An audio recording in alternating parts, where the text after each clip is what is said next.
से ही इंसान दुखी होता है, क्योंकि चिंता दुख की जननी है। जो इस रहस्य को जानता है वो कभी दुखी नहीं होता। फिर तुम लोग चिंता में क्यों डूबे हो?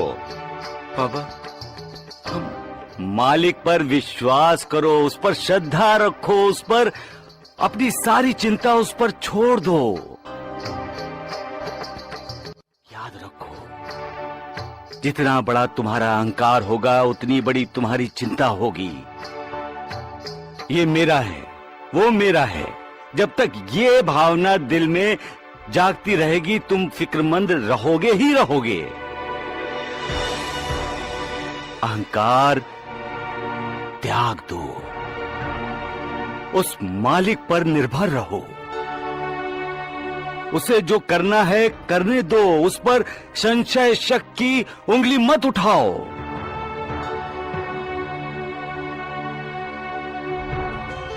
अपने शरीर को ही उसका मंदिर बनाओ।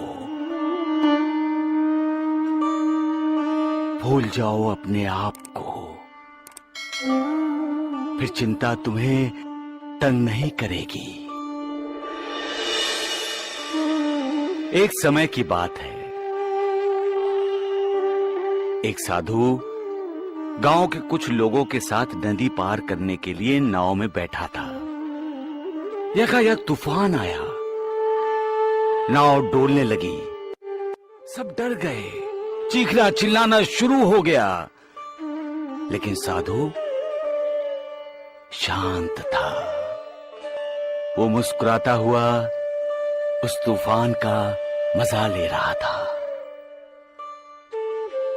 सब लोग उसे देखकर हैरान थे। एक ने तो पूछ ही लिया, यहां जिंदगी खतरे में है और आप हंस रहे हैं? साधु बोला, अगर हम रोएं तो क्या जिंदगी बच जाएगी? सभी चुप हो गए। एक बोला, कमाल करते हैं आप, हम डूबने वाले हैं। साधु ने कहा, अगर ईश्वर यही चाहता है तो ही हम डूबेंगे, वरना नहीं, क्योंकि इस दुनिया में उसने हमें भेजा है।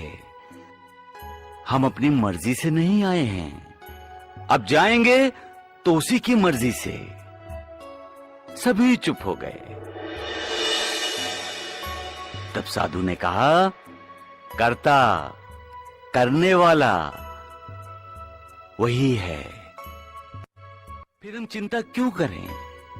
उस पर विश्वास करो, वो कभी किसी का बुरा नहीं करता, और वो जो करता है उसके पीछे भी सबका भला छिपा होता है। इंसान चिंता की वजह से मन की शांति खो देता है, और जो मन की शांति खो देता है वो क्रोध को निमंत्रण देता है। लेकिन बाबा, हम लोग निश्चिंत कैसे रह सकते हैं? निश्चिंत तब हो सकते हो तात्या, जब तुम्हारा विश्वास बुलंद हो। विश्वास किस पर बाबा? अपने आप पर तात्या। जिसका अपने आप पर विश्वास नहीं, वो मालिक पर विश्वास कैसे करेगा? जब इंसान को विश्वास हो जाता है कि वो ये काम कर सकता है, तभी वो कार्य करता है। उसके लिए कुछ मुश्किल नहीं है। जब ये एहसास उसे हो जाता है, वो चिंता से मुक्त हो जाता है। लेकिन जब अपने आप को मजबूर समझता है, तब वो चिंता से ग्रस्त हो जाता है। परेशान और चिंता से मुक्त होने के लिए मालिक का स्मरण करना चाहिए, मालिक को याद करना चाहिए। उलझने जब जरूरत